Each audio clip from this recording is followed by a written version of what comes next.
Olá, tudo bem? Hoje eu gostaria de iniciar apresentando para vocês o nosso propósito do blog, que é o de democratizar o conhecimento e inspirar a paixão pelo aprendizado. Eu sou Eliane Duim, você está no Repertório Marketing Talks. O assunto de hoje é pesquisa de mercado, informações estratégicas para a tomada de decisões. Seja bem-vindo!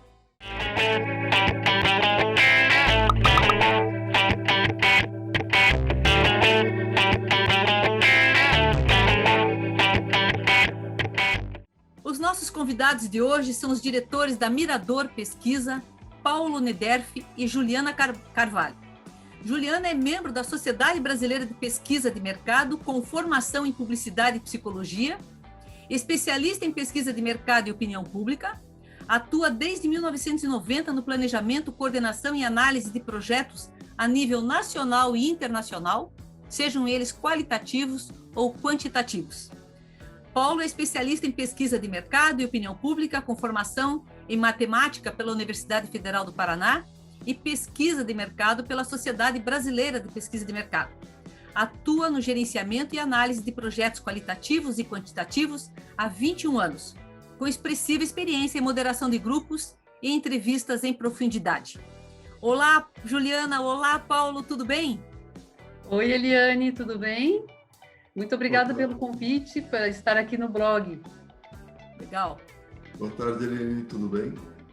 Tudo ótimo. Que bom ter vocês dois aqui. Não é fácil reunir aí, né, os diretores da Mirador Pesquisas, mas eu agradeço aí pelo precioso tempo de vocês estarem compartilhando o conhecimento conosco aqui. Então, a Mirador é uma agência de pesquisa de mercado com sede em Curitiba. Seus profissionais contam com mais de 30 anos de experiência, realizando pesquisa em todo o Brasil e para outros países. A Mirador trabalha com técnicas avançadas e inovadoras de pesquisa, ampliando o leque de diferentes formas de executar pesquisas de mercado. Nós vamos dividir essa nossa conversa com a Juliana e com o Paulo em duas partes. A parte 1 começa agora, onde nós vamos digamos assim, conversar um pouco mais sobre como é que o mercado e as empresas, os empresários pensam e trabalham com as pesquisas de mercado, em que a pesquisa de mercado pode ajudar a sua empresa. Vamos falar de algumas metodologias e na segunda parte nós vamos entrar um pouco mais nas questões práticas para que você possa ver o quanto uma pesquisa de mercado bem elaborada, feita com competência, poderá ajudar você a tomar decisões mais assertivas para o seu negócio. Vamos lá então para a parte 1. Então, Ju, Paulo, eu fiz aqui um texto para a gente contextualizar um pouco esse tema dessa nossa conversa sobre como as informações, né, são relevantes para a tomada de decisões estratégicas quando você faz um trabalho de pesquisa a sério e com a competência que não só o Instituto da Mirador faz, mas como muitos institutos que nós temos aqui pelo Brasil. Então, eu vejo que uma gestão competente e consciente deveria estar sempre em busca de caminhos confiáveis e não dentro dos achismos, para melhorar o desempenho de uma empresa. Em épocas de economia difícil, que aumenta, obviamente, ainda mais a competitividade no mercado, é preciso estar alguns passos à frente e deter a informação e o conhecimento sobre o cenário onde a empresa atua e tudo aquilo que envolve a tomada de decisões, que sejam elas assertivas e de resultados. É preciso maximizar os investimentos e não o prejuízo. É aqui que entra o papel crucial da pesquisa de mercado e dos profissionais especialistas que atuam nessa área. Sabemos que uma boa parcela expressiva de empreendedores e empresários faz seus investimentos sem analisar e entender uma determinada situação, desconsiderando e desvalorizando a pesquisa de mercado. Existe também um desconhecimento do leque enorme de possibilidades dentro desta área da ciência da informação.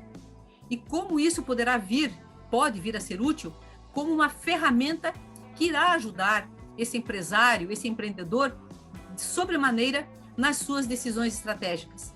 Sabemos da seriedade e da competência que um trabalho desses exige na sua execução, análise e considerações finais. Então, para começar aqui o nosso bate-papo, Paulo e Ju, por que uma empresa deve realizar pesquisa de mercado e quais seus benefícios? Quando você tem um pequeno negócio, você consegue conversar com seus clientes, consegue conversar com seus fornecedores, consegue conversar até com os seus concorrentes. Quando o seu negócio aumenta, ou então você já tem um grande negócio, você não consegue mais esse contato. E você só consegue isso através da pesquisa de mercado. Tanto para falar com os seus clientes, quanto com entender onde estão seus concorrentes, quanto para entender como a empresa é vista pelos fornecedores. Na verdade é isso que você está falando, né? O empresário, quando ele começa, normalmente a empresa é pequena e está tudo muito, muito próximo dele. Ele consegue ter o termômetro do que está acontecendo just in time. A informação vem ali da área comercial, vem de um telefonema do cliente, que às vezes até ele que atende, ou está no balcão, ou enfim, está nas redes sociais, está acompanhando no site um comentário. Mas a empresa vai crescendo e é como se ele fosse perdendo um pouco a mão dessas informações, até porque o volume de informações começa a ficar meio que inatingíveis, né? De chegar nelas e ter a tempo e hora para tomar decisões. E a pesquisa de mercado, ela abre uma luz, né? Um cenário de mercado para qualquer empresário, pequeno, médio e grande, para que ele possa ter uma real visão, né, daquilo que está acontecendo, da informação que ele precisa. E dali ele possa tomar, obviamente, decisões estratégicas para o negócio dele. Ele começa a colher informações mais ricas quando investe em pesquisa, né, Paulo? Inclusive, quando a gente faz pesquisa, consegue colher uma opinião até sinceríssima do cliente, por exemplo. Uma opinião sincera do cliente. O cliente, por exemplo, nunca vai elogiar o preço da empresa, porque se eu disser que eu estou muito satisfeito com o preço que eu estou pagando, eu vou ficar com medo de o preço ser aumentado. Numa pesquisa de mercado, o cliente abre esse tipo de opinião. Vamos melhor dizer. Ele é mais sincero, é isso que você está dizendo. A pesquisa consegue extrair dele mais verdade. Isso. Até através de técnicas que são colocadas, né, para isso também. Então, porque o pesquisador de mercado ele tem já o treinamento para conseguir tirar a informação mais sincera do pesquisado. O que você acabou de falar, Paulo, é muito legal. Porque é verdade, através de, digamos assim, de formas de se perguntar e, né, de se abordar aquele que é o entrevistado, você consegue extrair mais verdade dele, porque às vezes você faz 2, 3 perguntas para entender a verdade, né? Para entender o sentimento dele com relação, seja qualquer coisa. Você acabou de falar de preço, mas pode ser a imagem de uma marca, enfim, gostar ou não de um produto, etc. Então, quando você trabalha com a pesquisa, você se certifica, né, através exatamente de técnica para isso, para poder chegar mais próximo da verdade com relação, seja a preço, a uma imagem de marca, enfim. Não é isso, Ju? O que você me diz? Então, Eliane, pegando o gancho nisso que nós estamos conversando, tem, por exemplo, posso citar, por exemplo, a pesquisa de comunicação, teste de comunicação, que através da pesquisa você consegue ter uma comunicação mais assertiva e consegue entender se esse seu planejamento de comunicação está de verdade conversando com o cliente. E isso se reverte num benefício muito grande em termos de otimização do investimento em comunicação, por exemplo. Temos também a pesquisa de jornada de compra, por exemplo, né, onde você observa todas as etapas da jornada de compra, você entende como é feita essa decisão de compra, como é que esse cliente decide, como qual a experiência dele durante a compra e após também, quando ele vai usar o produto. Então, são informações muito valiosas para você entender como que esse cliente se relaciona com o seu produto ou com o seu serviço.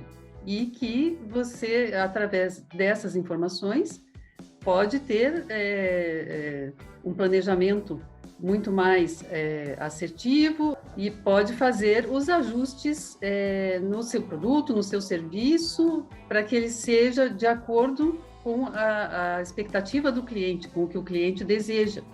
A melhor maneira de enxergar uma pesquisa de mercado é como se você fosse virar uma mosquinha e voar para dentro da casa do seu cliente.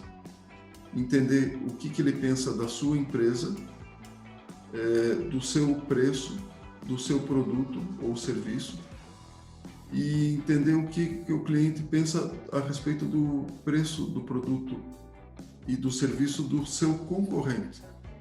Entender como que ele está se comportando nesse momento e como ele vai se comportar no futuro. Perfeito. Eu gosto dessa tua analogia da mosquinha, porque a pesquisa ela realmente vai ao detalhe, não tem como, né? Você vai ao detalhe, vai a fundo, faz uma imersão, realmente através, obviamente, definindo os objetivos, definindo muito bem o problema e a melhor metodologia para atingir isso. Então, é importante quem está nos ouvindo, que tem alguma dúvida, ou que já pratica, enfim, o uso da pesquisa de mercado, de que é um trabalho realmente que consegue buscar essas informações que às vezes que não estão à vista, não é? Por isso que a gente falou, o grande benefício também é você poder estar num terreno mais firme do que estar num terreno meio com areia movediça, quando você vai só com base em achismos. A pesquisa te traz mais segurança para o empresário, para a sua tomada de decisões. Então, se eu consigo ir ao detalhe e buscar uma informação que eu não tenho à vista, às vezes já vi casos de que se determina que o problema esteja o preço, dentro, por exemplo, de um varejo supermercadista, e, na verdade, o problema não está no preço. Tá? De repente, na qualidade do açougue, na qualidade da padaria, que precisa ser melhorado. O consumidor não está preocupado com o preço. Você consegue ver que a questão está em melhorar até o atendimento. Isso. Né? Então, a pesquisa colabora muito nesse sentido também, não é mesmo? Só que o cliente não fala isso pro seu... Diretamente. Diretamente, ele não fala. Inclusive, o cliente só fala com o fabricante ou com o supermercado, por exemplo, na hora que ele perdeu a paciência com algum problema. Então, na hora que ele está muito estressado, ele vai naquela caixinha de recados e anota. Ou então escreve no Facebook hoje em dia, né, que é mais moderno. Ou vai no Reclame Aqui, né? Vai no Reclame Aqui. Tá tudo certo. Só que quando ele já está extremamente estressado. As empresas não precisam chegar a esse ponto. Né? Elas podem fazer pesquisas de satisfação medindo qual a satisfação do cliente ao longo de anos.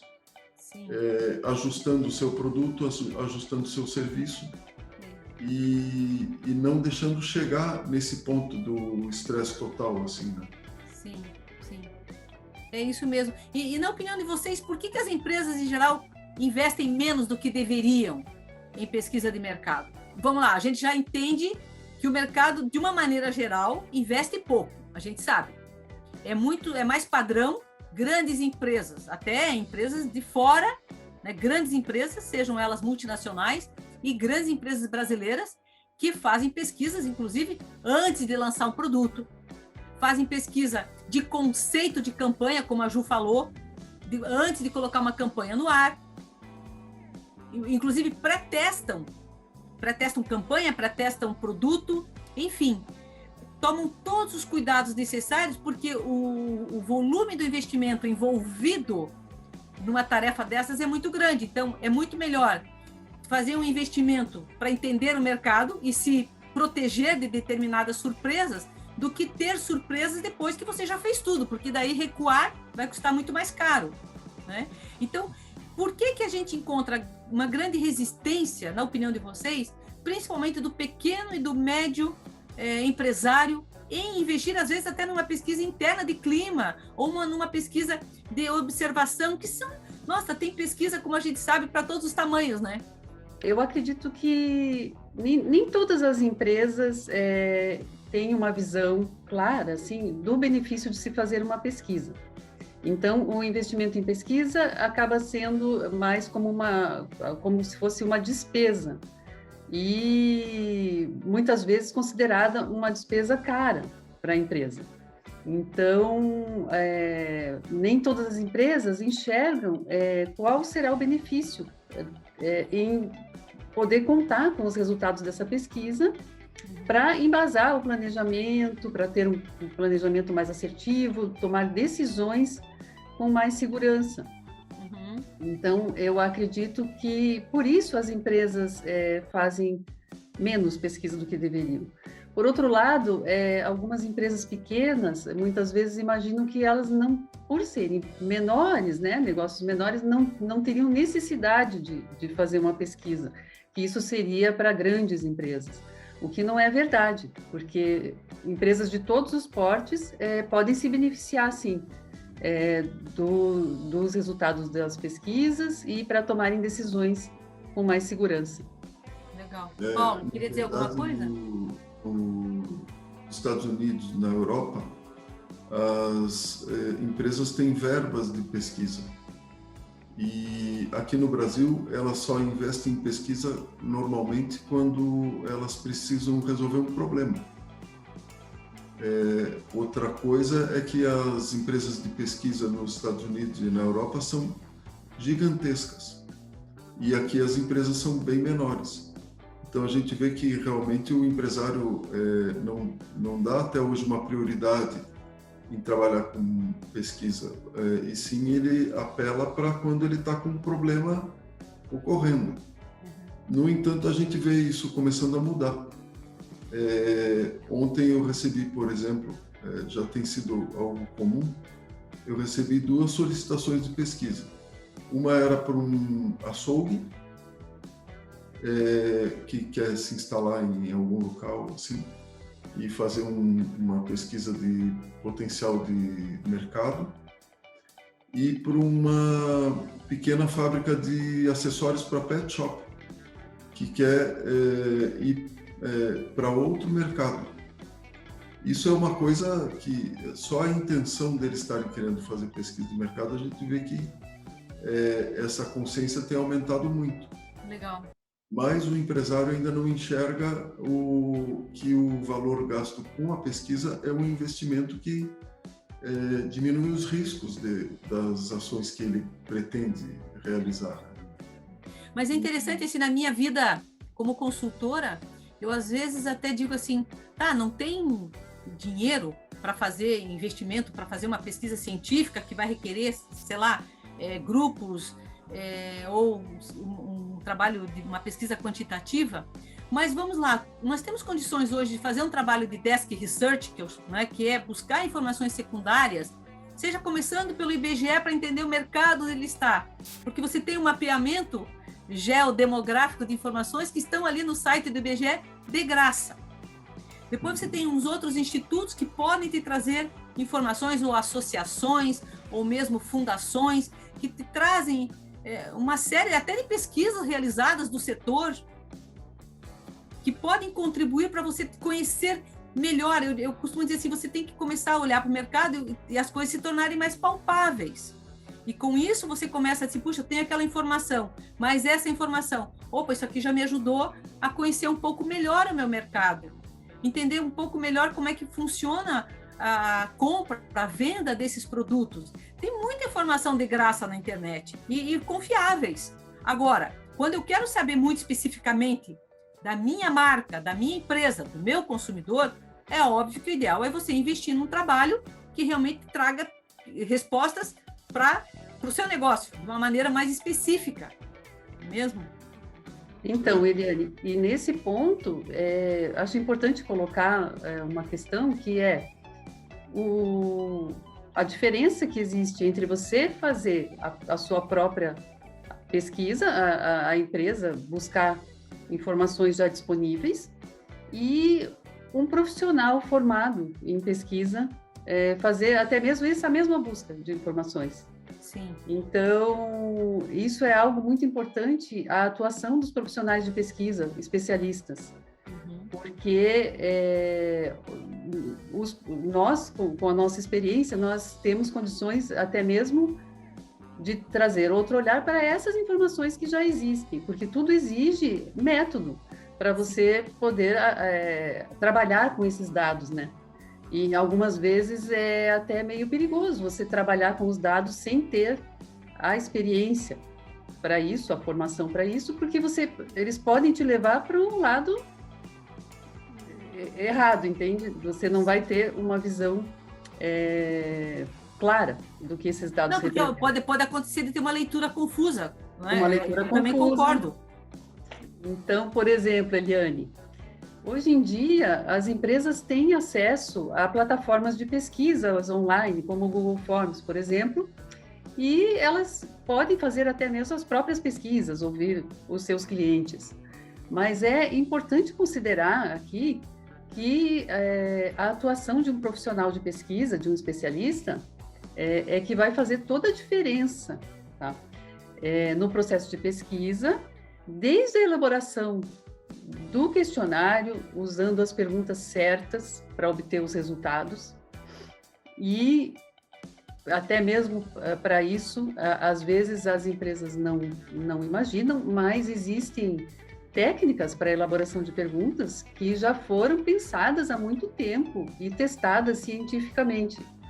Então, nós temos métodos, né, para elaborar as perguntas de um modo que nós sabemos que vamos ter o retorno exato do que precisamos, né, seguindo de acordo com os objetivos da pesquisa. Então, é importante sempre considerar que uma pesquisa bem feita e com bons resultados sempre é feita por um especialista, é planejada por especialistas, conduzida de acordo com todas as técnicas de pesquisa que já são consagradas, e que saiba fazer também a leitura dessas informações, trazendo a leitura após o processamento de dados, uma leitura que seja clara e que saiba avaliar os pesos dessas respostas, né? Para você não ter uma resposta que te leve para um lado oposto daquilo que, na verdade, as pessoas gostariam estavam dizendo para você naquela pesquisa, né? E que você pode ter um viés nesses resultados. Esse saber fazer é que nós estamos aqui conversando, né? É preciso ter esse saber fazer. Então, não é qualquer, digamos assim, curioso que vai fazer um trabalho de pesquisa a sério como deve ser, porque leva tempo para você aprender a fazer as coisas, né, Paulo? Lembrando alguma coisa que a gente já viveu em outras pesquisas, no que a Juliana falou, por exemplo, nós já fizemos pesquisas onde a gente recrutou para grupos de discussão clientes de alguma empresa e não clientes e detratores. O que são os detratores? São os que estão com queixa contra a empresa. Então, a empresa entrega uma listagem, por exemplo, de pessoas que não estavam tendo problemas assim com a empresa, e nós já montamos grupos para conversar sobre isso. Nesse momento, a gente, na sala de espelho, né, quando a gente faz a pesquisa presencial, nós dizemos para os clientes, olha, vocês têm que ter muito sangue frio, porque, por exemplo, os detratores vão falar muito mal da empresa que você trabalha. E você não pode levar isso de maneira pessoal, porque a gente, quando alguém se queixa da própria empresa que trabalha, você fica aborrecido, né? Mas o moderador que está fazendo as perguntas dentro da sala de espelho, ele não pode se alterar. Então, ele sabe que atrás do espelho pode estar, assim, o dono da empresa, o diretor, os gerentes, e as pessoas não estão felizes com o retorno que está dando, né, durante a pesquisa, com muitas queixas e tal. Mas o moderador, ele não se abala, ele continua tratando a pesquisa como se nada tivesse acontecendo ali. Inclusive o pesquisado, o grupo, não fica nem sabendo para quem você está trabalhando, de tão controlado que você fica. Sim, é uma posição muito imparcial, né? Esse tipo de controle um funcionário de uma empresa não consegue ter. Sim. Porque ele vive aquele dia da empresa, aquele dia a dia, e ele não quer que alguém fale mal, né? Assim como a gente não quer que fale mal da própria família, por exemplo. Né? Sim, sim. Então é uma diferença grande. Antes de eu ir para a próxima pergunta aqui, me vem aqui tudo que nós estamos conversando. Ok, a importância, como a Ju falou, né, da elaboração de um questionário, de fazer perguntas que realmente técnicas comprovadas nos ensinam como fazer. Mas outro ponto importante também no trabalho de pesquisa é você definir a amostra, né? Que você vai, não, vamos dizer, o perfil, se for uma qualitativa, o perfil de pessoas que você vai entrevistar, que ele seja coerente dentro desses objetivos. E quando você tem uma pesquisa quantitativa, também como vai ser feita essa amostra, também esse perfil, como é feita essa coleta, né, de pessoas, né, escolha de pessoas certas para responderem um trabalho de pesquisa. Esse é um ponto também crucial no trabalho, que tem que ser muito bem feito. E também dentro disso a questão que nós estamos falando ali, da leitura, né, do cruzamento de todas as informações para poder analisar ponto a ponto e depois como ter um olhar que nos leve a concluir muitas vezes o que está nas entrelinhas, né? Exatamente. E essa etapa de planejamento é uma etapa fundamental, né, para uma pesquisa bem conduzida. É fundamental você definir a amostra, a distribuição amostral e que represente realmente o público-alvo, né? Isso tanto numa pesquisa qualitativa, quando você vai definir o perfil dos participantes da pesquisa qualitativa, quanto nas pesquisas quantitativas, né? Quando se calcula as amostras com base na população, né? Então, são estatísticos responsáveis que fazem o plano amostral, que seja um plano amostral adequado para que você tenha os resultados confiáveis, com números, com uma base amostral suficiente. Isso é muito importante. Você tem que ter, para que você possa confiar no resultado de uma pesquisa, você precisa ter uma base amostral suficiente e bem distribuída. Isso mesmo. Nesse Às vezes momento, até... O que, Paulo? Desculpa, eu já ia partir para a próxima pergunta, mas diga lá. Às vezes até a própria pesquisa é justamente descobrir qual é esse público, né? Porque muitas vezes a empresa não conhece nem qual é o seu público. Uhum. Não sabe qual é a classe com exatidão, não sabe qual é a faixa etária e não sabe qual é o comportamento atitudinal. Sim. Ou seja, que tipo de cliente eu tenho, o que ele faz, que tipo de programa ele assiste, o que ele faz no fim de semana, para onde ele viaja, que roupa ele compra, que carro ele deseja. Tudo isso é muito importante não só para você conhecer o cliente, mas para você desenvolver a comunicação, por exemplo. Uhum. Se você não sabe quais são as preferências do teu cliente, como é que você vai desenvolver uma imagem, né? Isso até você entende bem, né? Uma imagem da empresa para a comunicação explorar, né? Exato. eu sempre gostei muito no trabalho de pesquisa, a gente pensar nos dados psicográficos, né? Então, estilo de vida, gostos, opiniões, interesses, isso hoje para a gente poder desenhar uma persona é fundamental, né? O trabalho de pesquisa, aliás, a persona é um ponto interessante, que a gente fez há pouco um trabalho juntos, porque, por exemplo, estava sempre acostumada a ver, né, aí, historicamente falando, o pessoal do planejamento de presença digital, vamos dizer, definindo as personas com base, inicialmente, vamos dizer, você sempre está criando um cliente ideal, mas não tem, o cliente muitas vezes não quer investir num trabalho de pesquisa. Uma coisa é fazer o desenho dessa persona, muitas vezes com base nas informações que você tem, da presença digital da própria marca. Tudo bem, mas você se certificar de que realmente é aquele público, principalmente com relação aos dados psicográficos, poucos clientes têm interesse em investir nessa pesquisa que eu costumo chamar uma pesquisa de comprovação, né? Eu faço um desenho do meu cliente ideal como persona, mas se eu vou fazer uma pesquisa a sério para me certificar, eu vou, na verdade, melhorar esse perfil, engrandecer esse perfil e ter ele mais perto, inclusive, do real, da persona real, quando eu faço um trabalho de pesquisa. E aí também é um outro trabalho que a gente tá falando da atitudinal, comportamental, nesse desenho da persona, né?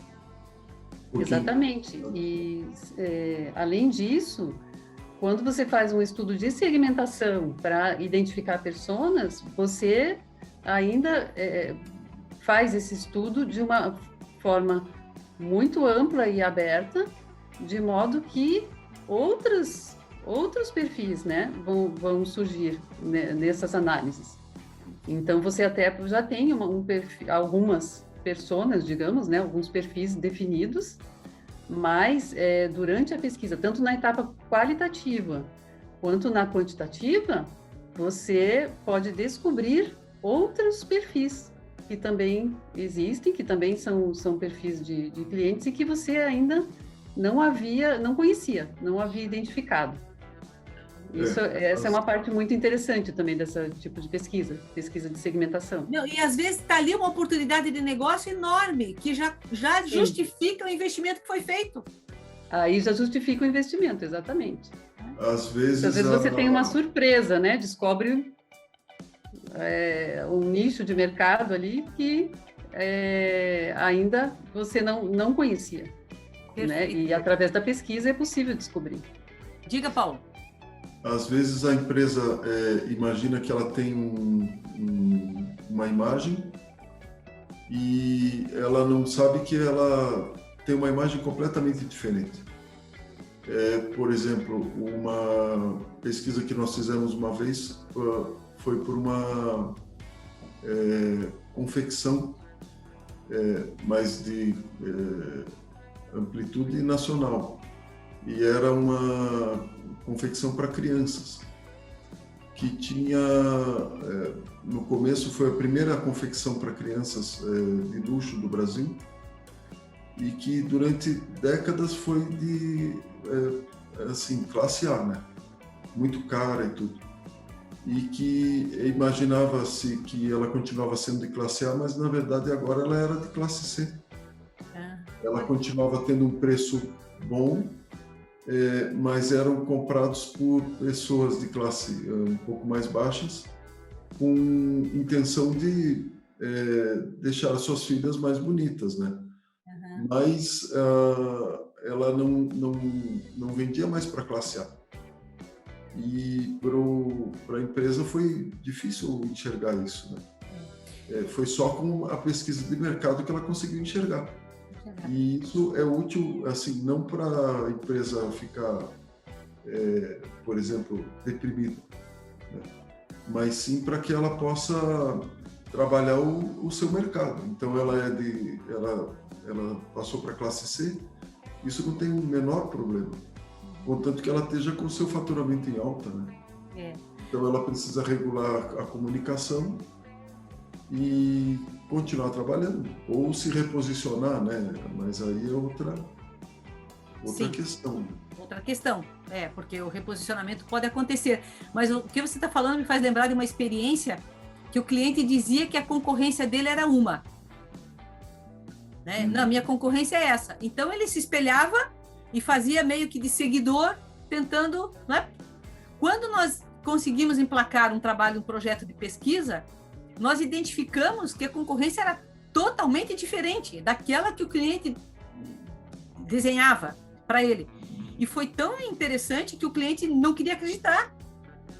Isso com uma amostra enorme, feita em várias cidades no Brasil, quer dizer, era impossível. E batia, desde o norte, nordeste, sudeste, sul, batia a concorrência. Né? Batia, que eu digo, fechava, dava match nas localidades todas, os concorrentes daquela marca. E daí, quando o cliente questionou no dia da apresentação, eu costumo dizer o seguinte: quando o cliente pensa em fazer uma pesquisa, ele tem assim, não, eu vou ouvir o mercado, então ouça o mercado. Porque um trabalho a sério que está sendo feito, ele está te trazendo informação realmente daquele momento. Podia até ser que aqueles que ele achava que era concorrente deles, porque que acontece? Quando você trabalha muito com a área comercial, e a área comercial está lá no varejo, vai trazendo informação, acha que lá na loja, fala com o vendedor balconista daqui e dali, que o concorrente dele é aquela marca e aquela outra. No fundo, não são aquelas marcas. O cliente definia 3 marcas e nós fomos identificar no mercado 2 grandes marcas concorrentes dele. E aí, quando nós começamos a trabalhar, ao ver o que esses verdadeiros concorrentes estavam fazendo e trabalhando, e fizemos um reposicionamento que você está falando, o faturamento subiu exponencialmente. Nós tivemos 2 situações dessas. Uma delas é um colégio, uma rede de colégios que nós fizemos trabalhos durante muitos anos, pediu uma pesquisa num colégio do interior, em que eles não estavam tendo muito resultado. O colégio era muito tradicional na cidade e já estava em, assim, neto ou bisneto estudando. Já tinha estudado o pai, o filho, o neto, o bisneto. Só que agora os ex-alunos não estavam mais colocando os filhos no colégio. Estava havendo muita renovação, eles não tinham problema com a renovação, mas eles estavam sentidos por que os antigos alunos, que é a elite da cidade, não continuavam colocando os filhos no colégio. Nós fomos fazer uma pesquisa lá e descobrimos que, em primeiro lugar, o principal concorrente deles era outro, que não era o que eles achavam que era. E segundo, nós descobrimos que os pais que não colocavam mais os filhos no colégio, os ex-alunos, na verdade, estavam morando na zona mais nova da cidade, para onde a elite foi. E era uma questão de circulação viária. Ninguém queria ir até a região onde era o colégio porque era muito engarrafado. Sendo que a zona nova da cidade era toda servida de via rápida e tal. O que aconteceu? O colégio acabou abrindo uma unidade na zona mais nova da cidade, mas abriu a unidade tendo a certeza que o público dele estava aguardando essa abertura, né? Que não tinha queixas nem do colégio, nem do ensino, nem do atendimento. A gente teria aqui inúmeros casos, né? Pra gente, vamos contando aqui para as pessoas que estão nos ouvindo essas experiências, porque eu acho que essas experiências também são ricas, de contar aquilo que a gente consegue trabalhar e trazer, de fato, de benfeitoria, né, de benefício para aquele que investe num trabalho de pesquisa e, com isso, consegue, dali, tomar decisões, enfim, ter um outro olhar para o seu negócio, para o seu consumidor, para a sua marca, que realmente se torne relevante, né? E de resultados, como a gente vem falando. Isso é muito legal. Me diz uma coisa, assim, Ju, nesse momento de pandemia, como é que a Mirador tem executado os seus projetos de pesquisa que antes eram feitos de forma, vamos dizer, presencial, né? O que mudou? O que vem mudando?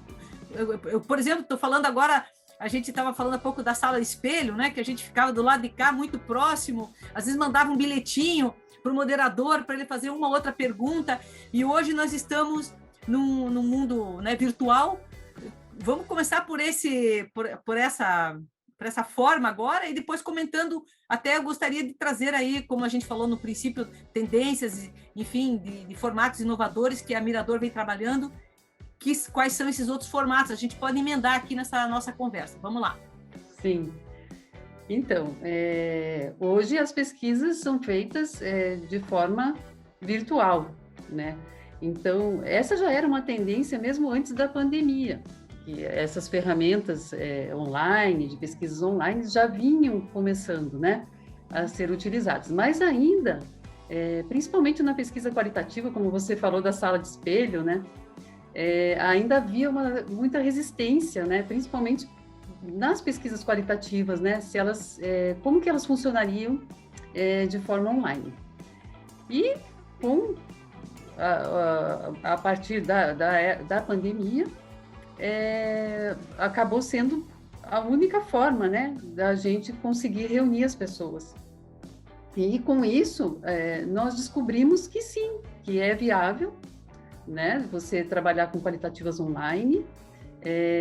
As pessoas participam muito bem, você consegue incluir toda a população, todas as camadas da população, e os resultados são muito semelhantes às pesquisas presenciais. Apesar de que, em determinadas situações, ainda seria muito melhor você conversar pessoalmente, numa sala de espelho, né? Quando você vai fazer alguns exercícios, algumas técnicas projetivas, né? Então, essas técnicas ainda são melhor executadas num ambiente em pesquisas presenciais ou numa sala de espelho. Mas as pesquisas online qualitativas vieram para ficar. Então, em conversa com colegas, né, todos acreditam assim que é uma tendência que veio para ficar, e mesmo depois da pandemia, grande parte das pesquisas qualitativas, eu diria talvez a maior parte delas, vai continuar sendo online, pela facilidade, né? Por exemplo, você não precisa mais viajar para fazer uma pesquisa, né? Você quer fazer uma pesquisa, nós estamos aqui no sul do Brasil, nós queremos fazer uma pesquisa no Nordeste, por exemplo. Nós não precisamos viajar até lá, os clientes também não. Eles não precisam viajar para acompanhar os grupos, né? Porque eles também acompanham online. Nós temos como trabalhar em áreas, e até em áreas mais remotas, cidades que nem tinham estrutura para você organizar um evento, e você tem hoje como fazer pesquisa nesses locais também online. A pessoa tendo um laptop em casa, um bom celular ali, está participando, está até mesmo pelo celular. Exatamente. Inclusive... E as pesquisas quantitativas também, né? Que hoje em dia têm sido feitas também de forma online, e muitas pesquisas telefônicas. E através das pesquisas telefônicas, hoje em dia, utilizando celular, nós conseguimos chegar nas regiões mais remotas do país. Tem uma pesquisa que nós fazemos anualmente, que são em torno de 5.000 entrevistas no Brasil inteiro. Então, até nós, utilizando o celular, nós chegamos a falar com habitantes de cidades de 1.000 habitantes. 1.000, 2.000, 5.000 habitantes. Então, e é possível fazer uma amostra aleatória e é muito representativa, e é possível fazer por telefone celular. Então, legal. São as tendências, né, que vieram para ficar. Antigamente, Eliane, nós tínhamos que mandar um entrevistador de ônibus para esses lugares perdidos, assim, sabe, no mundo. O entrevistador levava horas para vir, horas para voltar. E hoje em dia, em questão de 1 hora, você faz uma pesquisa dessa. Você consegue que aquele grupo de pessoas sejam ouvidas, o que é muito importante, né? E consegue fazer isso com um preço muito reduzido. até e sem arriscar a vida do entrevistador, né? Porque aquelas entrevistadores ficavam viajando durante semanas para fazer as pesquisas, sabe? Eu queria lembrar uma outra coisa que a Juliana falou sobre essa aceitação das tecnologias agora mais novas para grupos. No começo da pandemia, tinha-se a noção que os grupos poderiam durar no máximo 1 hora, no máximo 1h30, assim, que as pessoas não iam suportar ficar mais do que 1h30 no Zoom, por exemplo, né? Eu mesmo cheguei a fazer pesquisas de 3h30, grupos de 3h30, e as pessoas firmes ali, sabe, interessadas, respondendo. A única coisa que mudou é que você coloca menos pessoas ao mesmo tempo, né? Mas você tem uma profundidade muito grande, porque nas pesquisas presenciais, com 10 pessoas na sala, por exemplo, tinha algumas que ficavam completamente alheias. Geralmente 2, às vezes 3 pessoas ficavam só ouvindo a conversa e tal. Nas pesquisas por Zoom, elas não ficam alheias, porque a gente faz com menos pessoas e todas acabam interagindo bastante. Sim, então... não, eu mesma participei de um trabalho com vocês e foi muito legal, porque estava sendo feito pelo Zoom, eu estava com outro link, como se assistindo daqui, né? Olhando de fora, podia mandar mensagens pelo WhatsApp para o moderador. E não ser vista, né? Fosse o caso, e estava assistindo tudo que estava acontecendo. Eles não estavam nos vendo, a mim, ao cliente, mas dava para nós vermos e ouvirmos muito bem e acompanhando todo o trabalho, e durou 2h30, 3 horas, e foi assim, passou muito depressa. E todo mundo conseguiu, de fato, manifestar as suas opiniões com muita tranquilidade, com tempo, e a gente conseguiu extrair bastante coisa em profundidade. Nessas ocasiões, a gente informa as pessoas que elas vão ser ouvidas, né? E informa que elas estão sendo gravadas. Sim. São as duas coisas que a gente faz, mas os clientes normalmente, assim como você fez, não ficam no mesmo ambiente porque ficaria uma coisa estranha, né? Perfeito. Muito bem, nós estamos agora aqui encerrando a primeira parte dessa nossa conversa com o Paulo e com a Juliana, da Mirador Pesquisas, sobre a pesquisa de mercado, informações que são relevantes para a tomada de decisões estratégicas. Na parte 2, nós vamos depois falar mais sobre questões práticas mesmo, do dia a dia, contando alguns cases para vocês. Não percam a parte 2.